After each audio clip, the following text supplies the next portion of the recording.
Hi guys, welcome back to my channel. তো তোমরা সবাই কেমন আছো? আশা করি অনেক ভালো আছো। আমি অনেক ভালো আছি। তো আজকে চলে এসেছি আরো একটা নতুন রান্নার ভিডিও নিয়ে। তো আমি এখন চাউমিন বানাবো। তো দেখো কিভাবে বানাই। তো দেখে নাও চাউমিন বানানোর জন্য আমি কি কি রেডি করে রেখেছি।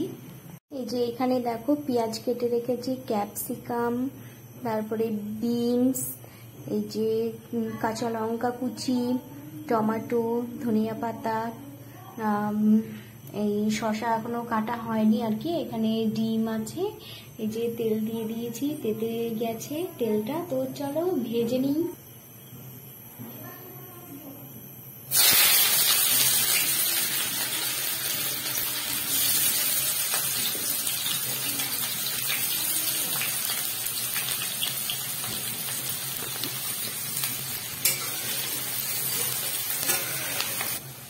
তো চলো পেঁয়াজটা প্রায় ভাজা ভাজা হয়ে গেছে। এইবার এই সবজিগুলো আর কি কেটে রাখা সব দিয়ে দিলাম। এবার একটু ভালো করে ভেজে নিতে হবে।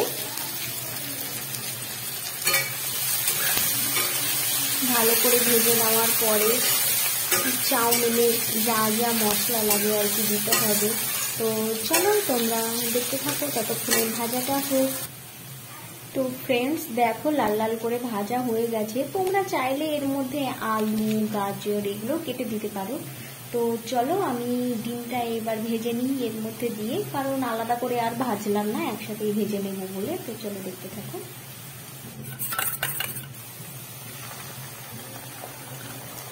তো এবার ভালোভাবে নাড়িয়ে ভেজে নিতে হবে আর কি।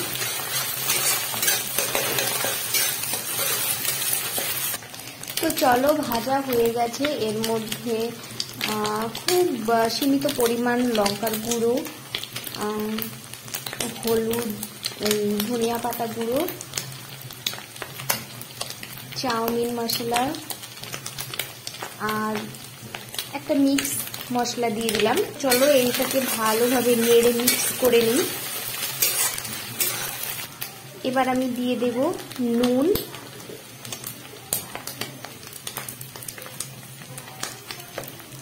হলুদ গুঁড়ো। তো ফ্রেন্ডস চাউমিনটাকে আমি আগে ভালোভাবে সেদ্ধ করে জলটা ঝরাতে দিয়েছিলাম আর কি। তো চলো দিয়ে দিই। তো ফ্রেন্ডস এই মশলার মধ্যে আমি চাউমিনটা আর কি দিয়ে দিলাম। এবার ভালোভাবে নাড়িয়ে একটু সস আর সয়া সস দিয়ে নামিয়ে ফেলবো। তো চলো দেখা যাক শেষ পর্যন্ত কেমন হয় আর কি।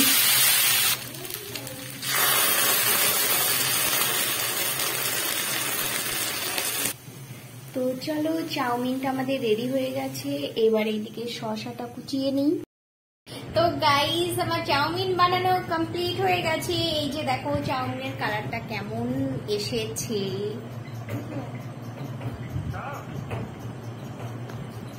তো অবশ্যই বলবে কেমন এসেছে চাউমিনের কালারটা। তো চলো খেয়ে দেখি কেমন হয়েছে। তো চলো খেয়ে দেখি কেমন হয়েছে।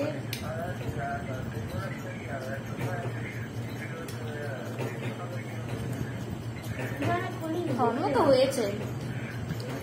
তো চলো আমরা খেয়ে নিই। Good night. আজকের মতো এখানেই সমাপ্ত।